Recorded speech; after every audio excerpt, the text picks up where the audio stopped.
I managed to get the flu from my 2 children this week, which was very kind of them, I thought. But what I'm here to talk to you a little bit about today is, as you can see by my name, Carys Massarella, MD, is Forward to a Positive Trans Identity. And what I'm going to talk about is why we need to do better in the way that we treat our transgender populations, and how the reflection of how we treat our transgender populations tells us a little bit about ourselves. So let's first of all talk a little bit about myself. I myself am a trans woman, which means when I get that sort of deer in the headlights look from people, I kind of say, used to be a dude.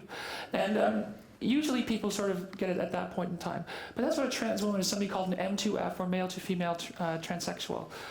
Transsexual is a term we don't really use anymore. We tend to prefer the term transgender or trans woman.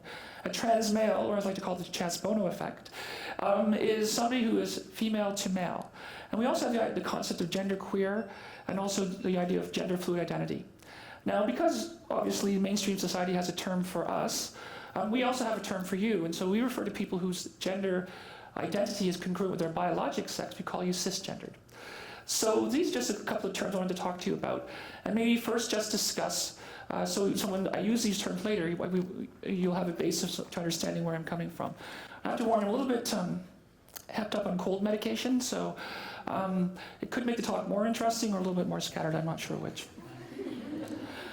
So when we look at trans populations, we have to ask ourselves, what's been going on? Well, we know from the most recent surveys, which are 2 surveys that were done in the last 5 years, that trans populations are not being served very well by the medical community. It's really clear to us from 2 large surveys. One is the National Gay and Lesbian Task Force on Transgender Discrimination, which was done in the United States in 2009, which involved about 6,500 trans-identified individuals, and the Trans Pulse survey, which was done here in Ontario in 2009, which involved about 450 trans individuals, that the statistics are really quite awful. For example, the National Gay and Lesbian Survey on Transgender Discrimination, we noticed that 41% of trans people reported attempting suicide in a single year period versus 1.6% of the general population. So about 30 times higher than the general population. But not just that, and even if you look at people across the LGBTQ community, the rate's about 20%, so it's even higher in trans populations. We know that trans populations are more educated, so people who are transgendered are more educated, yet they're more likely to live in poverty. 4 times more likely to live in poverty than people with less education, which does speak to me to barriers and discrimination. So again, this is just to highlight from the Trans Pulse survey. What we're looking at is this idea that there seems to be something going on. We know that trans populations are subject to harassment, discrimination, violence, and transphobia.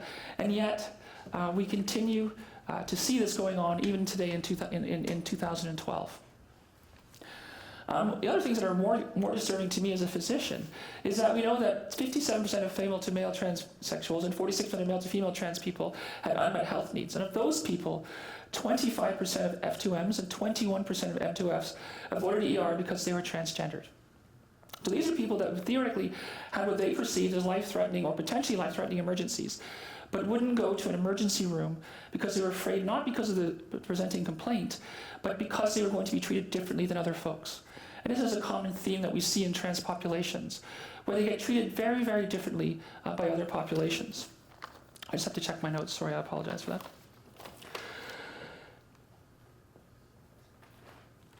Oh, thank you. When we look at our trans population, what do medical science, what do physicians do? Well, as physicians, we treat our trans populations rather poorly. And I think it's reflected in these numbers.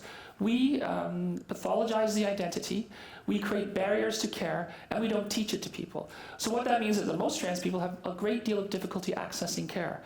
I had one client who came to see me at my clinic in St. Catharine last week, and I have a clinic every Tuesday at Quest Community Health Centre where I see transgender clients.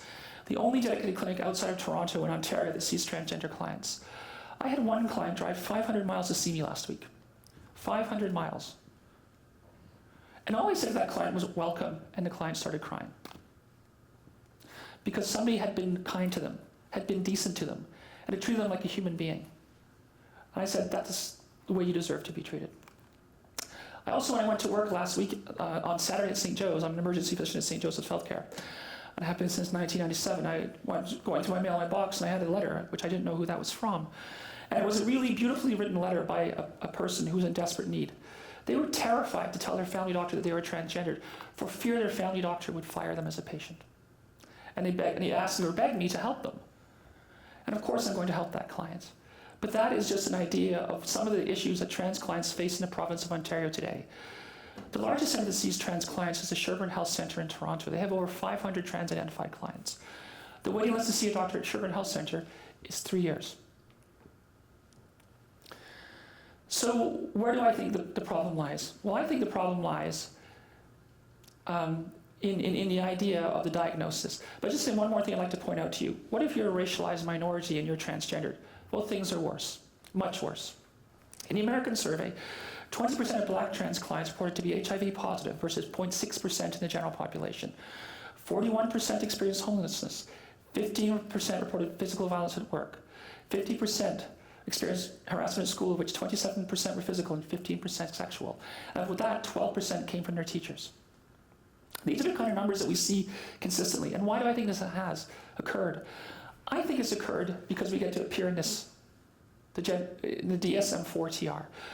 For those of you who don't know what the DSM-4, sorry about my voice, TR is, the DSM-4 TR is put out by the American Psychiatric Association, which in essence is a Bible of psychiatric diagnoses.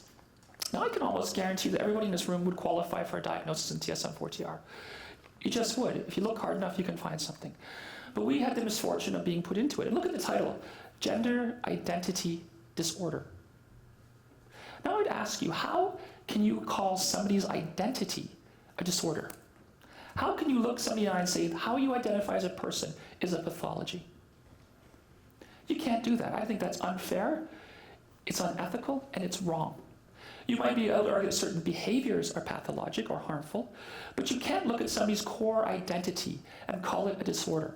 This is where I think the basis for the very poor treatment of our trans clients had started. Let's look at the diagnosis. So there must be evidence of strong and persistent cross-gender identification. Probably a core feeling that most trans people experience. The cross-gender identification must not be for any perceived cultural advantage of being the other sex. Well, one would presume that being a trans woman really is not going to be a cultural advantage. And looking at the numbers, you could argue there really is no advantage to being transgendered. You're more likely to be marginalized, physically harassed, sexually abused, and you're going to lose income, you're going to lose your family, you're going to lose friends, you're going to lose your job. Much more likely if you're transgendered. So why would they put that in? There must be persistent discomfort about one's assigned sex or a sense of inappropriateness in the gender role of that sex.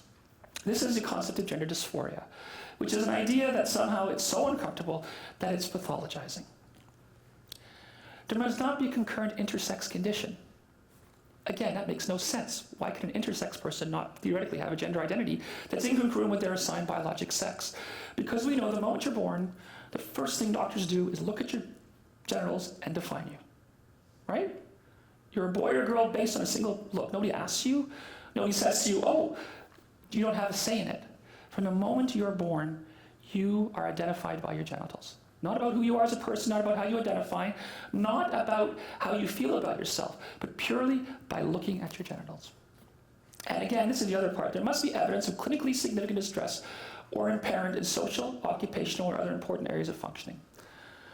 So this is where I think the basis of the problem with the pathologization of trans identity has occurred, and why we've seen such a marginalization of trans populations.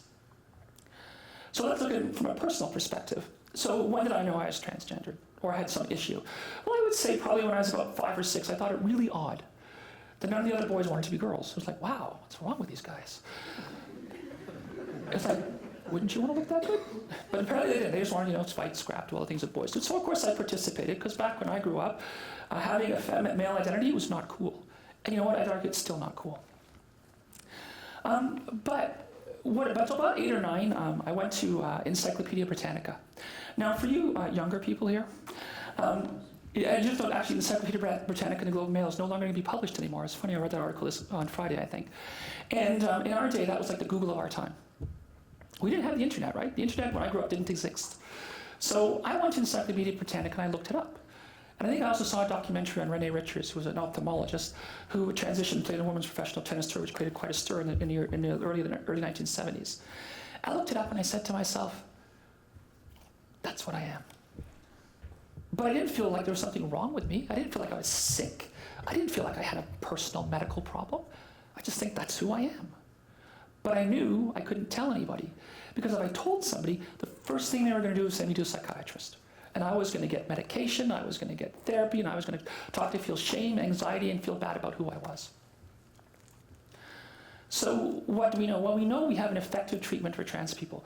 We know that transgender populations, when treated in a supportive environment, which includes access to hormones and surgery in a supportive environment, their transitions go really well. Less than 1% of trans people regret their decision to transition. And in fact, most of the reason they regret is either they're not able to access surgery, or because of poor surgical outcome, not because their core identity was misidentified by a gatekeeper. Yet today we still, for the most part, have this gatekeeping approach to transgender care. Where the minute a physician hears that somebody might be transgendered, the first thing you think is, oh, isn't that in the DSM-4? They must be crazy. Okay. So they send you to see a psychiatrist, and likely the psychiatrist sent to see you has no idea how to manage or see a transgender person. So that helps lead to the pathologization of trans identity. So what we need to do is we need to have a paradigm shift and think about how we're treating transgender folks. What we need to see is better care for transgender folks. What we need to see is that transgender folks are going to be treated in their communities by their family physicians. And that's what we teach. That's what I teach. I have residents, medical students, interns come and work with me. And the goal is to teach them how to do the primary care of the transgender patient in a holistic and humane way. We use an informed consent model, presuming that competent adults can make choices about their bodies. In essence, my body, my choice. Not that different from reproductive debates around abortion and things like that go on still to this day. So we need to be offered the same care and treatment anybody else gets in their community. We shouldn't have to drive 500 miles to see a doctor to get some kind of decent care. We shouldn't be afraid to tell our doctor because they're going to fire us because we're transgendered. We should have the same access to care that anybody else does. So the question you might ask then, well, what about the future? Is this something that's going to continue? Is this something that's going to, are we getting better? Well, the short answer is yes, we are getting better. But first I'd like to mention a little bit about why pathologization of identity is a bad idea. As you may know from history, and I don't think we have to look very far back, let's just look back in the modern era to the 1930s and the Nazi Party of Germany. The Nazis, particularly as led by Adolf Hitler, Joseph Goebbels, and Hermann Göring, their thought was they wanted a racially pure German society. So they pathologized all sorts of identities, not just Jewish identity, Roma identity, queer identity, Slavic identities. And those people suffered tremendously. We know what happened to those folks. I mean, in the concentration camps, in the prisoner of war camps, millions of these folks were slaughtered. Now, I'm not saying that people are thinking about slaughtering transgender people, but what I'm saying is that pathologization of an identity is harmful. We don't need to pathologize an identity. So what about, can things get better? Well, yes. Since about 2003, Sherburne Health Centre in Toronto has developed a primary care, client-focused model of care for transgender clients through something called the Sherburne Protocol. And they have now applied that in over 600 patients at their center with success. Similar protocols are available at Callan Lord in New York, at Tom Waddell in San Francisco, at the LA Center for Gender, and also the Vancouver Coastal Health Authority at Three Bridges. All of our center, and myself and West Community Health Center for the last 2 years, we apply an informed consent, client-centered model which allows our client to access care which we know is going to be beneficial to them and not harmful. So yes, things are getting better. But what about medical school? Do you get taught this in medical school? I don't know anybody here who's in medicine. Is anybody here? I know Dr. Singh obviously was, but is there anybody here who's a medical student or not? Right. So, there's a recent article published in JAMA in September of 2011. So just, 4 months ago, where they surveyed all the medical schools in the United States and Canada. These are, some really progressive, forward-thinking medical schools like McMaster, like Harvard, like Tufts, like really forward-thinking medical schools, Stanford, Berkeley.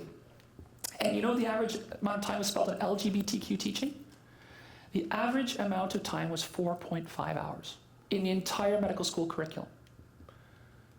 Now we get taught about, trust me, in medical school, we get taught about rare diseases that we will never see. We'll never come across in our entire medical career and we'll never see again. But somebody, I can guarantee you that every physician will have in their office somebody from the LGBTQ community. And just being kind and culturally competent for those people makes a huge difference. Because you know what? other than maybe our identity or some other thoughts about us, our healthcare needs are the same as anybody else.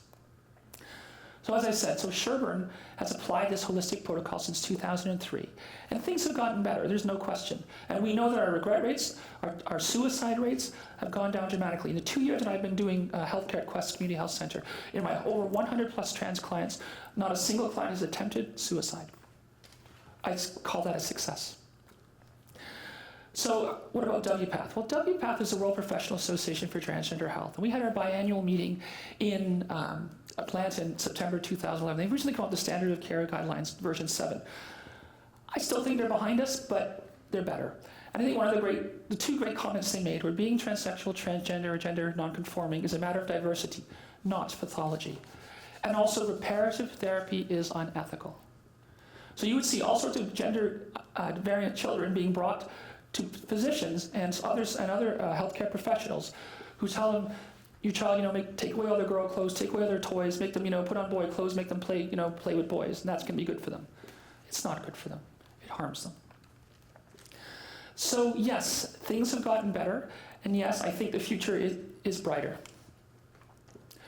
So what would I say for my last words? Well, I think my last words are really simple. And when we look at the idea that we have to be compassionate and we have to care, and we have to use the client-centered model of care as healthcare providers, that's what we should be doing. We should no longer be pathologizing people. We should no longer be making illness as a barrier to health, because we're all going to get sick at some point in our lifetime. And being sick shouldn't create barriers to being successful. Much as that applies to identity, I do not believe for 1 second that my identity is an illness, disease, or pathology. I do not believe for 1 second that there is anything wrong with me or anything wrong with my identity. It's merely who I am. Unfortunately, that diagnosis of being gender incongruent will appear again in the DSM-5, which is a new diagnostic and statistics manual being published by the American Psychiatric Association.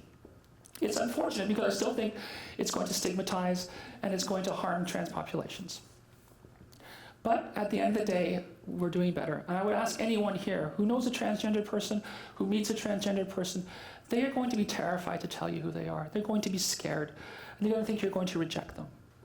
So as a physician, as a member of the community, as one person, just use 5 simple words. How can I help you? Thank you.